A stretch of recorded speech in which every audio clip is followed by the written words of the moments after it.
उपमुख्यमंत्री अजित पवार बोलतात, थेट जाऊयात.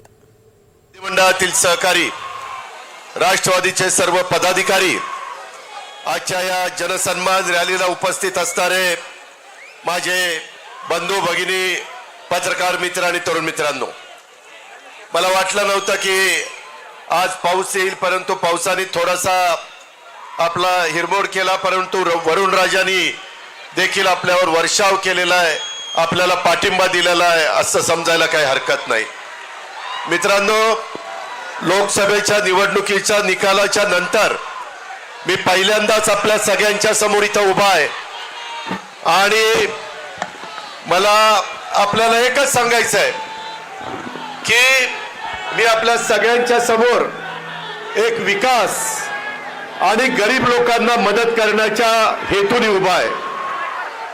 संपूर्ण राज्यामध्ये विधानसभेच्या निवडणुकीच्या निमित्तानं कानाकोपऱ्यामध्ये जाऊन आम्ही हाच विचार सर्व जनतेला सांगण्याचा प्रयत्न करणार आहे.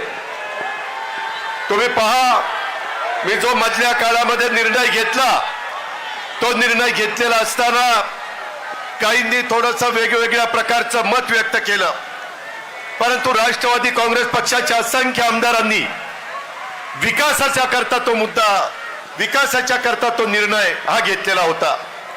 आणि ते चित्र तुम्हाला सगळ्यांना पाहायला मिळालं.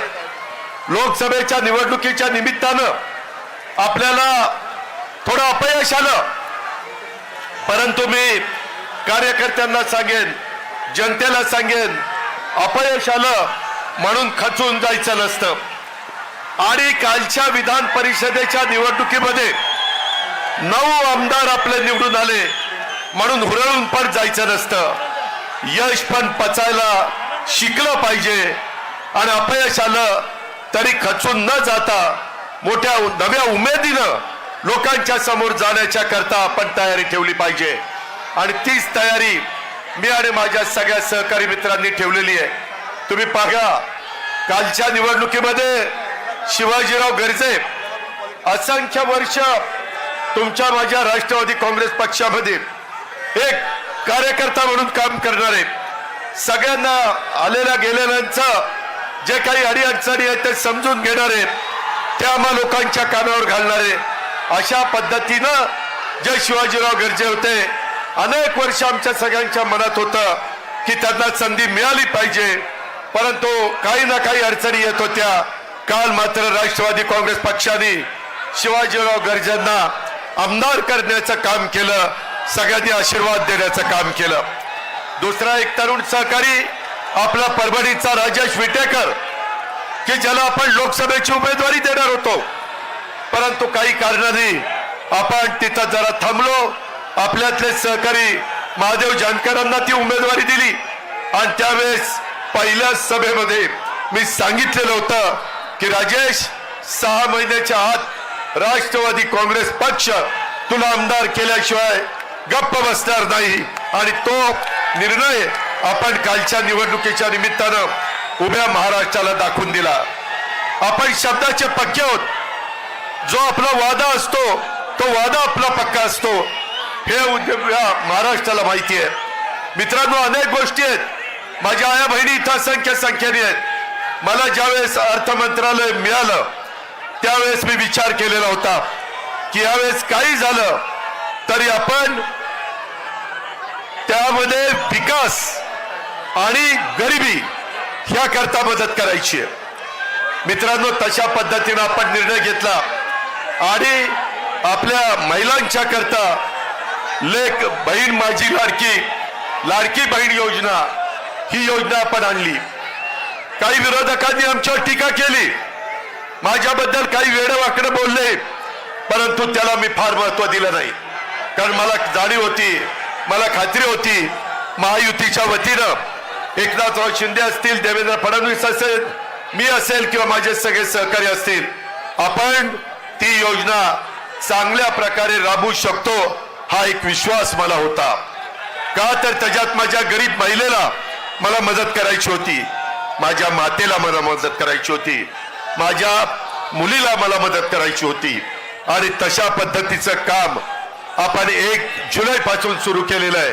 मला आजच्या सभेच्या निमित्तानं उभ्या महाराष्ट्रातल्या माता भगिनी आणि मुलींना सांगायचंय, तुम्ही काळजी करू नका. जुलै ऑगस्ट मध्ये जरी फॉर्म भरायला तुम्ही अर्ज करा, तो तुमचा अधिकार आहे. तो अर्ज केल्यानंतर तो अर्ज वेळेमध्ये कसा मंजूर होईल याबद्दलची खबरदारी आम्ही घेऊ, त्याबद्दलची काळजी आम्ही घेऊ. मगाशी माझ्या काही महिला म्हणाल्या की अजित पवार ह्याच्यामध्ये काही त्रुटी होत्या, आम्ही त्याच्याकरता रेशन शिधाव कार्ड वाटप कार्ड आपण त्यामध्ये मंजूर केलं, आपण पिवळं रेशन कार्ड आपण मंजूर केलं, भगवं रेशन कार्ड मंजूर केलं. का तर माझ्या आया बहिणींना, माझ्या मुलींना त्रास कमी व्हावा म्हणून. मी महाराष्ट्राला सांगू इच्छितो की या योजनेच्या करता आमचा अंदाज आहे, चांद्यापासून बांद्यापर्यंत 2.5 कोटी महिलांना दर महिन्याला 1,500 रुपये मिळणार. दर महिन्याला म्हणजे 2 महिन्याचे पैसे. ऑक्टोबर मध्येच भाऊबीज रक्षाबंधन आहे, राखी पौर्णिमा 19 तारखेला, साधारण त्यावेळेस त्या माझ्या भगिनीच्या खात्यावर बँकेत 3,000 रुपये देण्याचा निर्णय आपण घेतलेला आहे. काळजी करू नका. माझी दुसरी एक विनंती आहे, काही माझ्या युतीचे सहकारी म्हणाले की ही जी सभा होतीये त्याच्यामध्ये राष्ट्रवादी काँग्रेस पक्षाचं सगळं दिसतंय, परंतु ही राष्ट्रवादी काँग्रेस पक्षाची सभा आहे. पुढे आमच्या विभागामध्ये युतीच्या सभा होणार आहेत, ज्याला एकनाथराव शिंदे शिवसेना असेल, ज्याच्यात देवेंद्र फडणवीस भाजपा असेल, ज्याच्यात अजित पवार आणि त्यांचे राष्ट्रवादी काँग्रेसचे सगळे सहकारी असतील, अशी महायुतीची आणि त्यांच्या मित्रपक्षांच्या सभा प्रत्येक विभागामध्ये होणार आहे, प्रत्येक जिल्ह्यामध्ये होणार आहे. त्याच्यामुळं ह्या सभेचा आणि त्याचा अर्थार्थी संबंध नाही.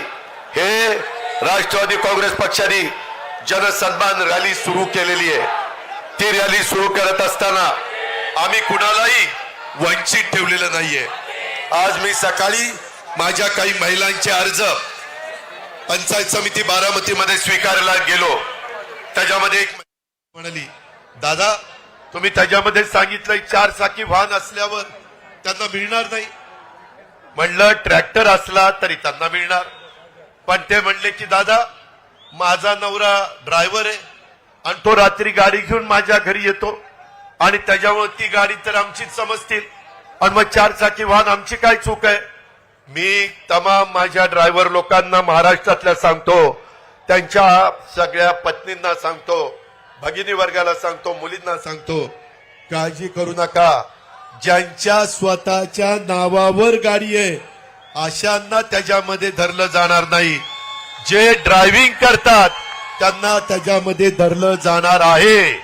2.5 लाखापर्यंत उत्पन्न असणाऱ्या सगळ्या माझ्या आया बहिणींना आणि मुलींना त्यामध्ये धरलं जाणार आहे.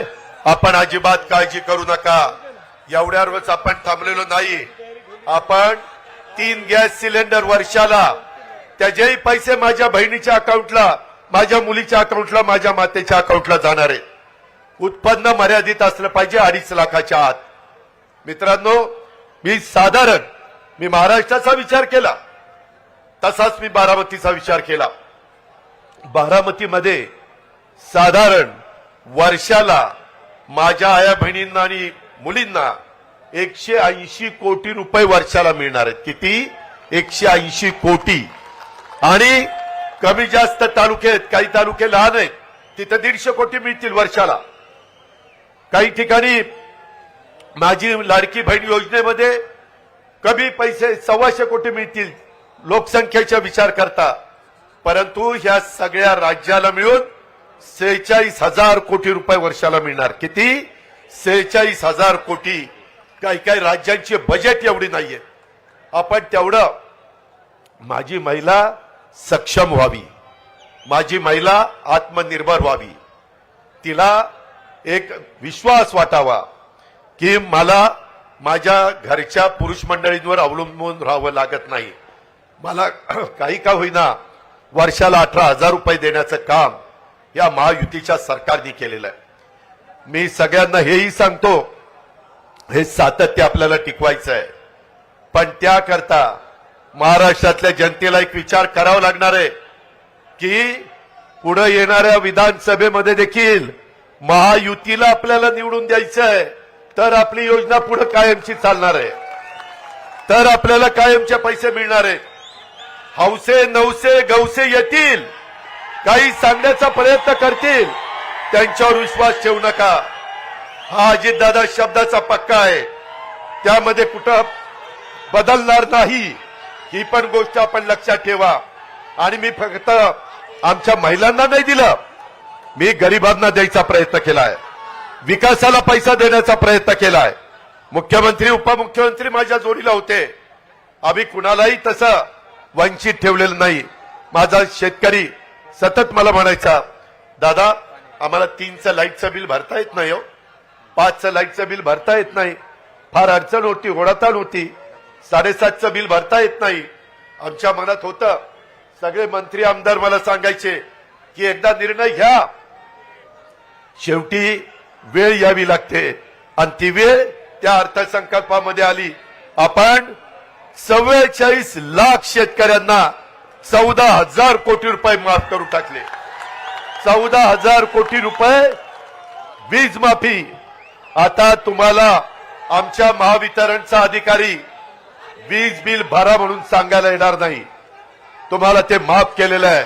आता काळ्या आईची सेवा चांगली करा, चांगल्या प्रकारे पिकं काढा, धान्य काढा, फळं भाजीपाला जे काही तुम्हाला पिकवायचं ते पिकवा.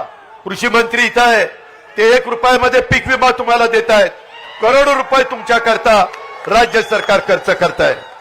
मित्रांनो, इथपर्यंतच नाही, माझ्या शेतकऱ्याच्या करता 0% व्याजाने पीक कर्ज हेही आपण चालू ठेवलेलं आहे. त्याचाही फायदा माझ्या भावांनी घ्यावा. आमचे विरोधक काय टीका करतात, अरे आया बहिणींच्याकडे लक्ष दिलं, महिलांच्याकडे लक्ष दिलं, पुरुषांच्याकडे दुर्लक्ष केलं. अरे असं कसं करेल, पुरुषांच्याकडे दुर्लक्ष करून कसं चालेल? आमची पण ती भाऊ आहेत, आमची पण ती मुलं आहेत, आमचे पण ते वडील आहेत, त्याच्यावर त्यांच्याकडे मी दुर्लक्ष कदापि करणार नाही, तशा पद्धतीनं मी वागणार नाही. मित्रांनो, उलट आता माझ्या शेतकरी वर्गाच्या करता धनंजयनी माझ्या लक्षात आणून दिलं, कॅबिनेटला सांगितलं की आपल्याला सोयाबीन आणि कापूस उत्पादक शेतकऱ्याला पैसे द्यायचे राहिले. धानाला प्रफुल्लभाई पटेल यांच्या भंडारा, गोंदिया, चंद्रपूर, गडचिरोली तिकडे धान पिकतं, कोकणात यांचं धान्य पिकतं, त्यामध्ये आम्ही धानाला 20,000 रुपये दिले. त्याच्या पद्धतीनं एकरी 5,000 रुपये आपल्या कापूस आणि सोयाबीन उत्पादकांना आपण दिलेले 2 हेक्टर पर्यंत. मित्रांनो, शेवटी द्यायचं खूप मनापासून असतं, परंतु आपल्या तिजोरीमध्ये पण तेवढा पैसा लागतो. विकास पण साधला पाहिजे, विकासाला कुठं अडथळा येता कामा नये. कालच देशाचे पंतप्रधान आले, अरे तो दम विधानसभेपर्यंत टिकवा ना, जरा थांबा. त्यामध्ये मला तुम्हाला सांगायचंय, काल पंतप्रधान, मुख्यमंत्री, दोन्ही उपमुख्यमंत्री, काही मंत्रीगण 29,500 कोटीची कामं मुंबई सारख्या ठिकाणी आपण सुरू केली. भूमिपूजन आणि उद्घाटन, करोडो रुपयाची कामं चाललेली आहेत. मित्रांनो, आज पावसामुळे थोडीशी त्याच्यामध्ये अडथळा आला आणि त्यामुळे काही लोकांची भाषणं राहिली. मी परत सुपा परगणा, शिरसुपा परगणा आणि माझा लोणी बापकर आणि तो सगळा तिकडचा भाग, ह्या भागाच्या करता देखील आपण चांगल्या प्रकारची योजना ही जनाई सिरसाईला तर चांगल्या प्रकारचं पुनरुज्जीवन करण्याचा निर्णय आपण घेतलेलाच आहे. परंतु मधला जो टापू आहे त्याला पाण्याची गरज होती, तिथं देखील पाण्याची व्यवस्था केली. परंतु सगळ्यांना सांगून तो वेळ घेत नाही. तुम्ही माझ्या शब्दावर विश्वास ठेवा, मी त्या बाबतीमध्ये येईन आणि तिथं तुम्हाला त्याचा काय काय योजना, बजेटमध्ये किती तरतूद केली, काय केलं ते सगळं तुम्हाला सांगेन. तुम्ही काळजी करू नका. मित्रांनो, तुम्हाला एक सांगायचंय, विकास आणि गरिबीचा विचार करत असताना मी माझ्या भावंडाचा दुधाचा विचार केला. माझ्याही तालुक्यामध्ये दूध आहे, माझ्या पुणे जिल्ह्यात आहे, सोलापूरला आहे, नगरला आहे, माझ्या कोल्हापूरला आहे, सांगलीला आहे, सातारला आहे, माझ्या मराठवाड्यामध्ये बीडला आहे, सगळ्या भागामध्ये दूध उत्पादक शेतकरी आहे, त्यांच्याकरता 5 रुपये लिटरला पुन्हा दुधाचे भाव जोपर्यंत कमी आहेत तोपर्यंत कायम 5 रुपये अनुदान देण्याचा निर्णय आम्ही घेतलेला आहे. तेवढ्यावर थांबलो नाही. दुधाची पावडर मोठी आहे, शिल्लक आहे, ती परदेशामध्ये पाठवायला 30 रुपये किलो आपण अनुदान दिलेलं आहे. महायुतीने तो निर्णय घेतला, म्हणजे भावंडांच्या करता देखील आपण निर्णय घेतोय. मी सुरुवातीलाच तुम्हाला सांगितलं, गरीब, ह्या गरीबाकरता आपल्याला मदत करायची. ह्या गरीबाला आपल्याला इतरांच्या बरोबर आणायचंय, त्यांची परिस्थिती चांगली करायची, त्यांचं पर कॅपिटा उत्पन्न वाढवायचं आहे. उद्या एवढे 1000 कोटी रुपये मार्केटला आल्यानंतर छोटी मोठी दुकानं चालणार आहेत, किराणा मालाची दुकानं चालणार आहेत. माझ्या आया बहिणीला, माझ्या मुलीला जे काही खरेदी करायचं ते दुकान चालणार आहे.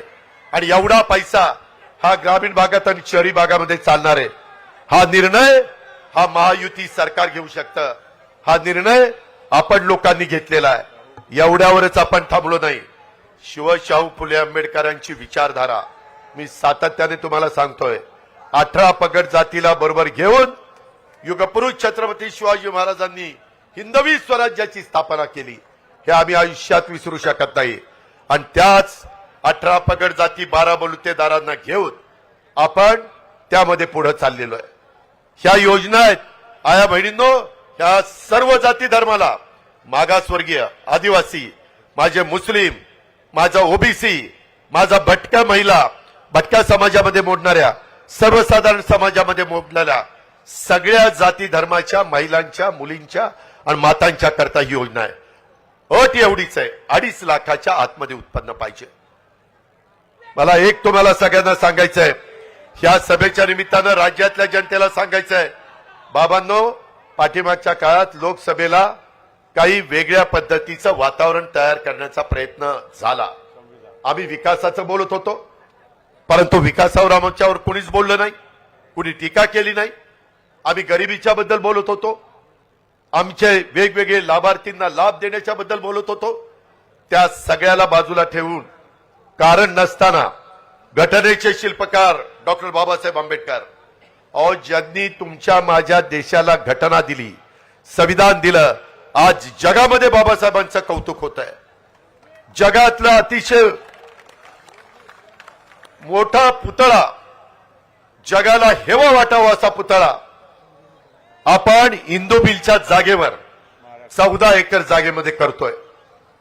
एवढाच चांगला पुतळ्याचं काम, स्मारकाचं काम पुढच्या पिढ्यानपिढ्या घटनेचे शिल्पकार डॉक्टर बाबासाहेब आंबेडकरची विचार, त्यांची विचारधारा प्रत्येकाच्या पर्यंत पोचली पाहिजे. त्यांचं संविधान, त्यांची घटना, त्याचा आदर आपण सगळ्यांनी केला पाहिजे, ही आमची भूमिका. तीच पंतप्रधानांनी मांडली. आम्ही संविधान दिन साजरा सुरू केला आणि आमच्या मागासवर्गीय समाजामध्ये आणि आदिवासी समाजामध्ये, अरे, हे 400 पार झाल्यावर घटना बदलतील, संविधान बदलतील, आपलं आरक्षण काढतील. किती खोटं बोलले, किती रेटून पण खोटं बोल, अशा प्रकारची गोष्ट या लोकांनी केली. माझ्या मुस्लिम बांधवांना पण काही चुकीचं सांगण्याचा प्रयत्न केला. मित्रांनो, आम्ही महायुतीच्या सरकारमध्ये काम करतोय. मी आपल्याला सगळ्यांना विश्वास देऊ इच्छितो की तुमच्या माझ्या महाराष्ट्रामध्ये शाहू फुले आंबेडकरांच्या शिवछत्रपतींच्या महाराष्ट्रात काम करत असताना कुठल्याही जाती धर्माच्या महिलेवर, पुरुषावर, मुलावर, मुलीवर, मातेवर, वयस्कर माणसावर अन्याय होणार नाही, याबद्दलची खबरदारी आम्ही घेऊ. तशा प्रकारचा शब्द आजच्या सभेच्या निमित्तानं महाराष्ट्रातल्या जनतेला मला द्यायचा आहे. तुम्ही अजिबात काळजी करू नका, आम्ही खोटं बोलणार नाही. आम्हाला तशा पद्धतीनं वागायचं नाही. सत्ता येते, सत्ता जाते, सत्तेला आपापलेले आम्ही नाहीये. त्याच्यामध्ये मी नेहमी सांगतो, ताम्रपट घेऊन कुणी जन्माला आलेलं नाहीये. परंतु मिळालेल्या सत्तेचा वापर, पदाचा वापर हा गरिबाकरता झाला पाहिजे, हा माझ्या शेतकऱ्याकरता झाला पाहिजे, हा माझ्या महिलेकरता झाला पाहिजे. मला माझ्या शेतकऱ्यांना सांगायचंय, कालच मी अमितभाईंना भेटलो, त्याच्यामध्ये प्रफुल्लभाई होते, तटकरे साहेब होते, त्यांना सांगितलं की MSP आपली साखरेची बरेच वर्ष वाढली नाही, FRP वाढली, ती वाढलीच पाहिजे, पण तो MSP नाही वाढली. मागाशी केशवराव इथं बसलेले मी बघितले आहेत तिथं, त्या सगळ्यांनी मला, केशवरावनी, प्रशांतनी, त्याच्यामध्ये पुरुषोत्तम दादांनी, अनेक कारखान्याच्या चेअरमननी सांगितलं की दादा ह्याच्यातनं मार्ग काढा. अमितभाईंना म्हणलं, अमितभाई MSP वाढवायला पाहिजे. ते म्हणले काळजी करू नका, तुम्ही माझ्याकडे निवेदन द्या. लेखी निवेदन त्यांनी मागितलेलं आहे, मी उद्याच ते निवेदन पाठवणार आहे. ते म्हणाले की मी 20 तारखेला 21 तारखेला जिल्ह्याच्या दौऱ्यावर पुण्याच्या येणार आहे. हसन मुश्रीफ साहेबांनी पण तिथं जसं तुमच्या बारामतीमध्ये 1000 कोटीचं हॉस्पिटल पुण्यश्लोक अहिल्यादेवी होळकरांच्या नावाने आपण काढलेलं आहे, तशा पद्धतीनं कोल्हापूरला पण एक चांगल्या प्रकारचं हॉस्पिटल, ह्याचं भूमिपूजन, त्यांची बँक आहे, त्यांची इमारतीचं उद्घाटन. परंतु अमितभाई म्हणाले मी जरूर कार्यक्रम हसन मुश्रीफांचा स्वीकारीन, परंतु त्या दिवशी 10,000 झाडं लावायचा कार्यक्रम झाला पाहिजे, 10,000 रोपं तिथं लावायचा कार्यक्रम झाला पाहिजे. मगाशी कोणीतरी बोललं की बाबा शेवटी पाऊस काळ चांगला होण्याच्या करता झाडाची गरज आहे. पुढची पिढी आपल्याला माफ करणार नाही आपण चुकीचं केलं तर, आपण कमी पडलो तर. त्या प्रकारचं काम आता आम्ही सगळ्यांनी सुरू केलेलं आहे. तुम्ही बघताय मी तर अतिशय झाडं मोठ्या प्रमाणावर लावणारा एक कार्यकर्ता आहे. हे महाराष्ट्राने बघितलंय, जिल्ह्यांनी बघितलंय, तालुक्यांनी बघितलंय. अशा पद्धतीनं त्या कार्यक्रमाला ते येणार आहेत. त्यावेळेस मी कांदा माझ्या उत्पादक शेतकऱ्यांच्या करता पण सांगितलं की कांदा निर्यात बंदी आता अजिबात करायची नाही. त्यांनी सांगितलं ठीक आहे, परंतु काही जण चुकीच्या बातम्या सोडतात. 2 दिवसापूर्वी टीव्ही वाल्यांची बातमी चालली, कांदा परदेशातनं आयात करताय. कांदा आयात केलेला नाही, दुधाची पावडर आयात केलेली नाही.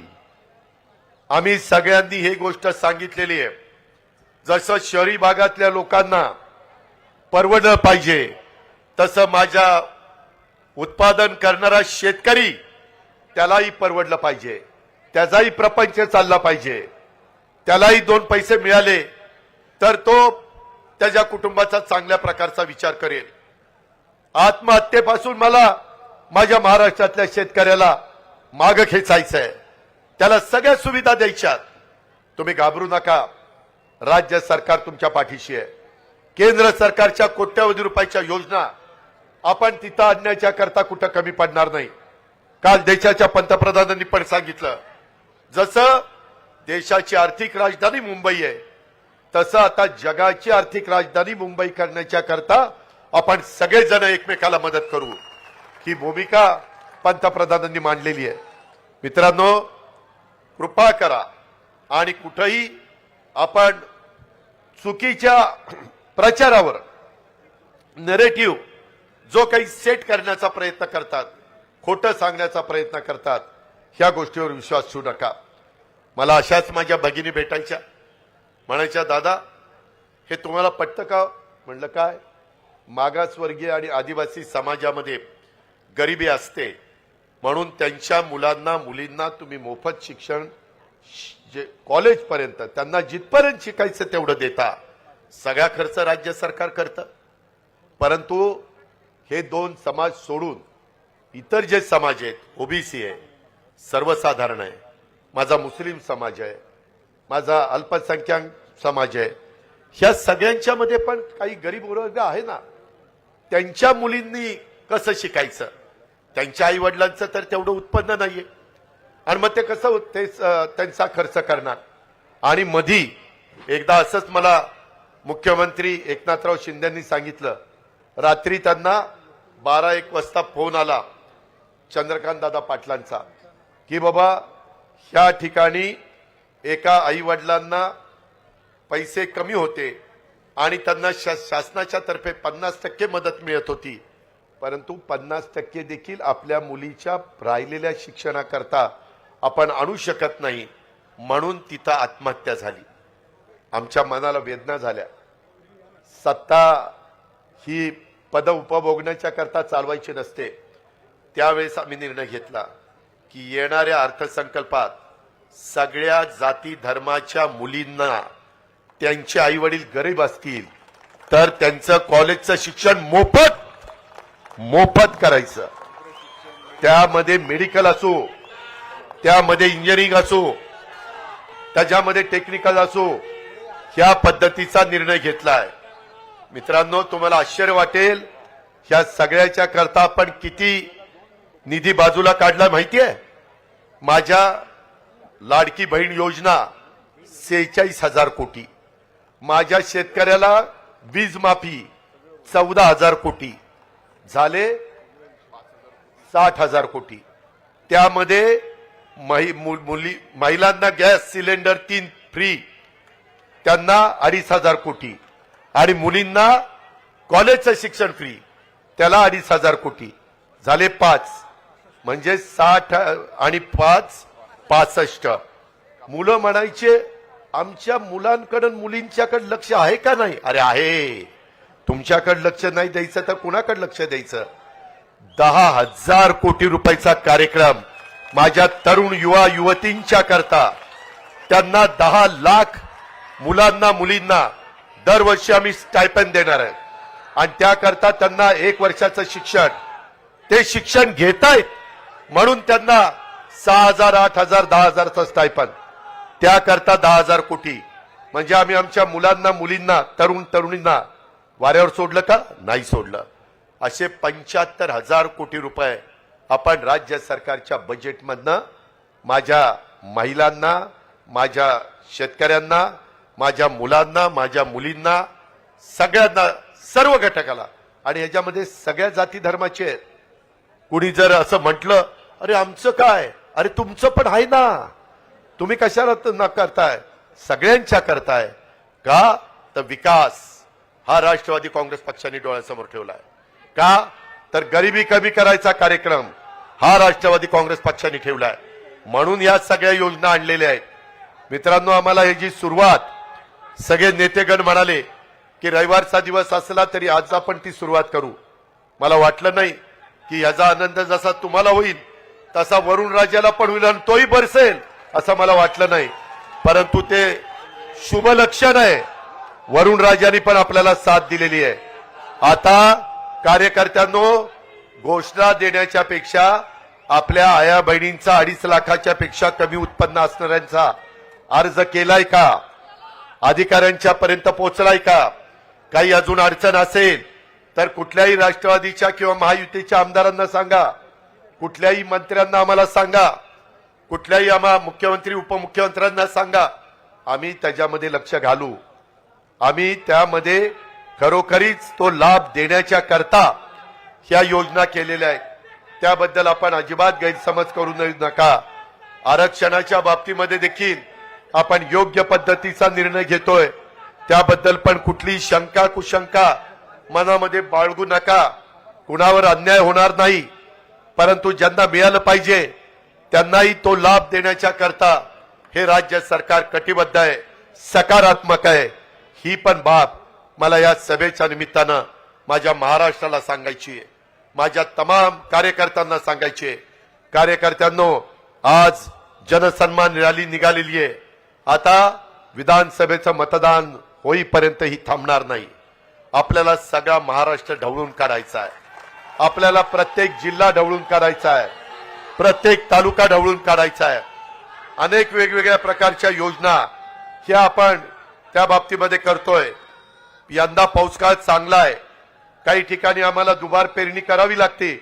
त्याकरता देखील जे काही युरिया असेल, डीएपी असेल, जी खतं असतील ती खताच्या करता, बियाणं चांगलं देण्याच्या करता आपले कृषी मंत्री त्या ठिकाणी लक्ष देऊन आहेत.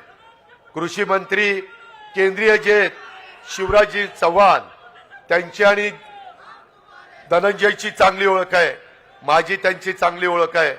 त्यांनी पण मला सांगितलंय, दादा आता तुम्ही काळजी करू नका. त्यांनी त्यांच्या स्वतःच्या मध्य प्रदेशमध्ये, स्वतः प्रफुल्लभाईंना माहिती आहे, त्यांच्या जवळच मध्य प्रदेश आहे गोंदियाच्या, त्यांना विचारा. कृषीचा कार्यक्रम ते मुख्यमंत्री शिवराजसिंग चव्हाण असताना एवढा चांगला राबवला गेला की करोनाच्या काळामध्ये कृषीचा दर तिथं सगळ्यात चांगला देशात नंबर 1चा होता. म्हणून देशाचे पंतप्रधान नरेंद्र मोदींनी त्यांच्याकडे कृषी विभागाची जबाबदारी दिलेली आहे. ते म्हणाले आता शेतकऱ्यांनी काळजी करण्याचं कारण नाही, मला त्याच्यातले बारकावे माहिती आहेत, मला त्याच्यातल्या अडीअडचणी माहिती आहेत. मित्रांनो, भावनिक होऊ नका. इमोशनल होऊन प्रश्न सुटत नाही. प्रश्न सोडवण्याच्या करता रात्रंदिवस कष्ट करावे लागतात, काम करावं लागतं, विकासाचं ध्येय डोळ्यासमोर ठेवून पुढे जायचं असतं. बारामतीच्या परिसरामध्ये, पुणे जिल्ह्यामध्ये कसा विकास केलाय हे सांगायला काही कुणाला ज्योतिषाची गरज आहे असं मला वाटत नाही. मात्र तुम्ही एक गोष्ट लक्षात घ्या, ह्या सगळ्यांनी राष्ट्रवादी काँग्रेस पक्षाच्या राष्ट्रीय अध्यक्षपदाची जबाबदारी ही माझ्यावर त्या ठिकाणी सोपवलेली आहे. मला बारामती बघत बघत आपले 13 तालुके, आपलं पुणे आणि पिंपरी चिंचवड शहर, आपला महाराष्ट्र हा फिरायचा आहे. त्याच्यामुळे इथल्या माझ्या आया बहिणींनी, इथल्या माझ्या तरुण तरुणींनी, इथल्या माझ्या वडीलधाऱ्यांनी ती पण जबाबदारी चांगल्या पद्धतीनं पार पाडायची. हे कुणाच्या घरचं काम नाहीये, हे आपल्या सगळ्यांचं काम आहे. त्या कामामध्ये कुठं अजिबात कमी पडता कामा नये. आणि मी आपल्याला सगळ्यांना सांगेन की कुठल्याही परिस्थितीमध्ये जे डॉक्टर बाबासाहेब आंबेडकरांचे विचारधारा आपण पुढे घेऊन जात असताना त्यांच्या घटनेला आणि त्यांच्या संविधानाला जोपर्यंत आमच्या जीवात जीव आहे तोपर्यंत कुणी धक्का लावणार नाही. मी तर सगळ्या महाराष्ट्राला सांगितलंय, चंद्र आणि सूर्य जोपर्यंत आहेत तोपर्यंत संविधानाला कुणी धक्का लावू शकत नाही. तुम्ही विश्वास ठेवा, आम्ही शब्दाचे पक्के आहोत. आम्ही जो वादा करतो तो वादा पुराच करतो, हे पण आपण सगळ्यांना माहिती आहे. आणि असं असताना आपण गरिबांना एक चांगली त्यांची परिस्थिती निर्माण करायची आहे. आणि म्हणून या सगळ्या योजना आहेत. माझ्या बहिणींनी, माझ्या मातांनी, माझ्या मुलींनी त्याच्याकडे त्या नजरेने बघावं. कुणी गैरसमज निर्माण करण्याचा प्रयत्न केला तर त्याला ठासून सांगा, तुम्ही काहीतरी आता चुकीचं सांगू नका. आमचा दादावर विश्वास आहे, महायुतीवर विश्वास आहे, आम्ही त्याचंच ऐकणार. या पद्धतीची भूमिका माझ्या तमाम महाराष्ट्रातल्या मुलींनी आणि माता भगिनींनी घेतली पाहिजे. अशा प्रकारची माझी आपल्या सगळ्यांना विनंती आहे. वैयक्तिक गरजा आणि इच्छा आकांक्षा याबद्दलची कुठलीही कसर त्यामध्ये आम्ही ठेवणार नाही, याबद्दलची पण ग्वाही मी आपल्या सर्वांना सांगू इच्छितो. आज थोडंसं आमच्याकडनं काही चुका झाल्या. वास्तविक एवढी सभा असताना मोठा मंडप टाकायला पाहिजे होता, पण म्हटलं की कशाला उघड्यावर चांगली सभा घेऊ, पण त्याच्यामुळे जरा तुमचा हिरमोड झालाय. पण काळजी करू नका, काळजी करू नका. त्या सगळ्या गोष्टी आम्ही त्याच्यामध्ये पूर्ण करू. माझी तुम्हाला विनंती आहे की आता मी शिवाजीराव गर्जे आणि राजेश विटेकर हे विधान परिषदेचे निवडून आले, त्यांचाही सत्कार करतो. आणि स्वतः माजी उपमुख्यमंत्री भुजबळ साहेब आपल्याला मार्गदर्शन करतात, ते मार्गदर्शन आपण ऐकावं अशी विनंती करतो.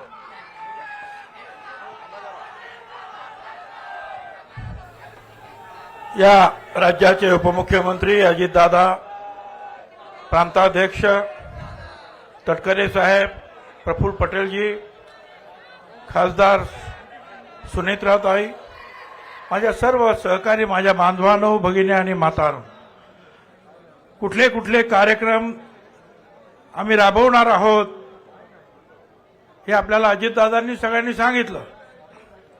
अजितदादांचं वैशिष्ट्य असं आहे की जवळपास 1,00,000 कोटी रुपयाची वेगवेगळ्या समाजाला हे पैसे दिले जाणार आहेत. 1,00,000 कोटी रुपये.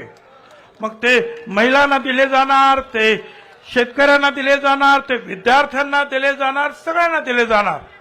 आणि त्याची जबाबदारी जी आहे मुख्यमंत्री आणि उपमुख्यमंत्री आम्ही सगळ्यांनी ही अजितदादांच्या खांद्यावर टाकलेली आहे. कारण आम्हाला खात्री आहे की अजितदादांच्या खांद्यावर जी जबाबदारी आम्ही टाकू ती जबाबदारी ते पूर्ण केल्याशिवाय राहणार नाहीत. म्हणून ते जबाबदारी त्यांच्या खांद्यावर आहे. आता एक तुम्हाला सांगतो सगळ्या भगिनींना आणि भावांना सुद्धा की आमच्या सगळ्या भगिनींचे अर्ज भरा. ज्यांनी सुनेत्राताईंना मतदान केलं त्या भगिनींचे पण अर्ज भरा आणि ज्यांनी सुप्रियाताईला मतदान केलं त्यांचे सुद्धा अर्ज भरा. हे सगळ्या भगिनी ज्या आहेत त्या अजितदादांच्या आहेत. त्यामुळे सगळ्यांचे अर्ज जे आहेत तुम्ही भरायचे आहे. त्याच्यामध्ये भेदाभेद करायचा नाही. आता मी एक गोष्ट सांगणार आहे, जरा शांततेने ऐका. आता या बाबतीमध्ये इथे सांगण्यात आलं की होय आरक्षणाचा प्रश्न जो आहे अख्ख्या राज्यभर गाजतोय. काही लोकांचा प्रयत्न आहे की आपापसामध्ये लढाया मारामारे दंगे व्हावे. त्याने आरे म्हटलं की आम्ही कार्य म्हणावं. माझी आपल्याला सगळ्यांना विनंती आहे, मराठा समाजाला आरक्षण मिळालं पाहिजे ही आमची भूमिका आहे. छत्रपती शिवाजी महाराज फुले शाहू आंबेडकरांच्या मार्गाने आम्ही जाणार आहोत. आमचं म्हणणं एवढंच आहे की दुसऱ्या कुणाला ज्यांना आरक्षण मिळालं त्यांच्यावर अन्याय होणार नाही एवढी आमची काळजी आपण घेतली पाहिजे. मला या ठिकाणी एकच प्लीज 2 मिनिटं शांतपणे ऐका मी काय म्हणतो ते. आणि हे सगळी जे आहे हे आरक्षणाचं भांडण मिटवावं म्हणून एक 4 दिवसापूर्वी तिकडे सह्याद्रीला सरकारनं मीटिंग बोलवली की सगळ्या पक्षाच्या नेत्यांनी तिथे यावं, मार्गदर्शन करावं की हे सगळं प्रकरण शांत कसं होईल, सगळ्यांना न्याय कसा मिळेल यासाठी आपण प्रयत्न केला पाहिजे. आता हे जेव्हा कळलं आम्ही तर जाणारच होतो, परंतु विरोधी पक्षाचे जे सगळे नेते आहेत त्यांनी सुद्धा येणं क्रमप्राप्त. मी स्वतः वडेट्टीवारांना सांगितलं बा तुम्ही पण या. कायदा काय म्हणतो हे त्यांना जे आहे वेगवेगळ्या ऍडव्होकेट जनरलने जे काही सांगितलं त्या कॉपीज त्यांना दिल्या. मी जितेंद्र आव्हाडांना सुद्धा बोललो, त्यांना सुद्धा कायद्याच्या काही कॉपीज दिल्या आणि त्यांना सांगितलं की काही करा आणि शरद पवार साहेबांना सुद्धा बोलवून घ्या.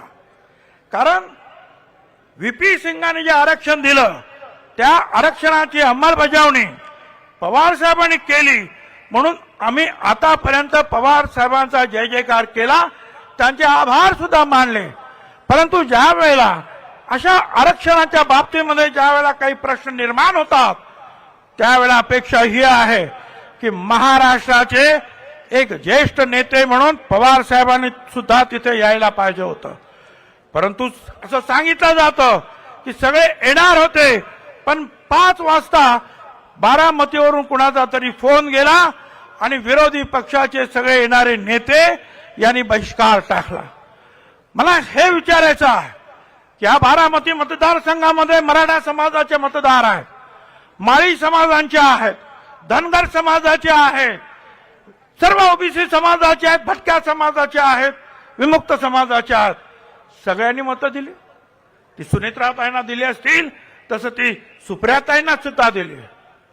पण मग या सगळ्यांच्या बाबतीमध्ये त्या सगळ्यांचं संरक्षण करणं हे तुमचं काम नाही. तुमचा राग आमच्यावर असेल, तुमचा राग अजितदादावर असेल, तुमचा राग छगन भुजबळवर असेल, पण या ओबीसी समाजानं तुमचं काय घोडं मारलंय? का तुम्ही येत नाही? का हे सगळं मिटवण्यासाठी तुम्ही आमच्या बरोबर येत नाही? सगळ्यांना सांगायचं आणि मग पाठीमागून काहीतरी सल्ले द्यायचे आणि त्यातून हे जे महाराष्ट्र पेटवण्याचे उद्योग चाललेले आहेत. मला पुन्हा एकदा सगळ्यांना विनंती करायची आहे की आम्ही या सगळ्या विरोधी पक्षांना ठीक आहे, ज्या वेळा निवडणुका येतील त्यावेळी तुम्ही तुमची निवडणूक लढा, आम्ही आमची निवडणूक लढू. तुम्ही तुमचे झेंडे घ्या, आम्ही आमचे झेंडे घेऊ.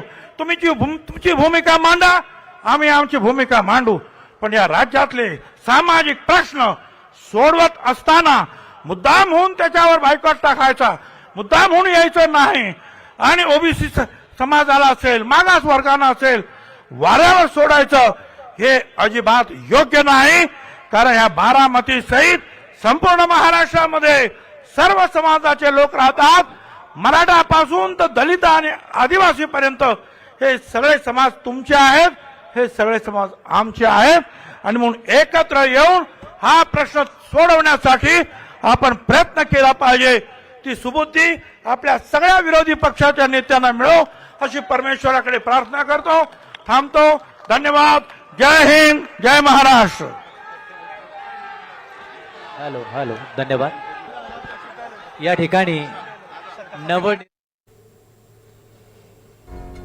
तर बारामतीमध्ये राष्ट्रवादीची जनसंवाद रॅली झाली. कांदा निर्यात बंदी कधीही राहणार नाही असं अजितदादांनी या सभेमध्ये बोलताना म्हटलेलं आहे. महायुतीच्या लवकरच सभा होणार आहेत. ही राष्ट्रवादीची सभा आहे. यानंतर महायुतीच्या सभा सुद्धा ठिकठिकाणी होतील असं त्यांनी म्हटलेलं आहे. आम्ही सत्तेला हापापलेलो नाहीत असंही त्यांनी स्पष्ट केलेलं आहे. महायुतीच्या लवकरच सभा होणार असं अजितदादांनी म्हटलंय.